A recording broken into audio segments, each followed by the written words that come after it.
घरेलू gas cylinders के दाम बढ़ गए हैं। एलपीजी सिलेंडर पर 50 रुपए बढ़ाए गए हैं। 803 की जगह अब 853 रुपए में सिलेंडर मिलेगा।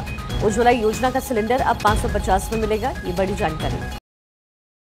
हाँ, तो आपने एकदम सही सुना। घरेलू गैस सिलेंडर पर पैसे बढ़ चुके हैं।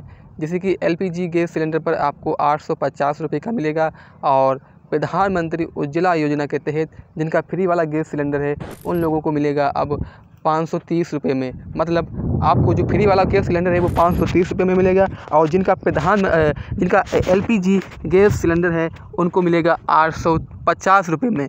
तो ये जानकारी थी मैंने। अगर आपको यह वीडियो पसंद आया हो तो ये वीडियो को अपने दोस्तों के पास शेयर करें और ज़्यादा से ज़्यादा वीडियो को सब्सक्राइब करें, वीडियो को लाइक भी करें। Thank you.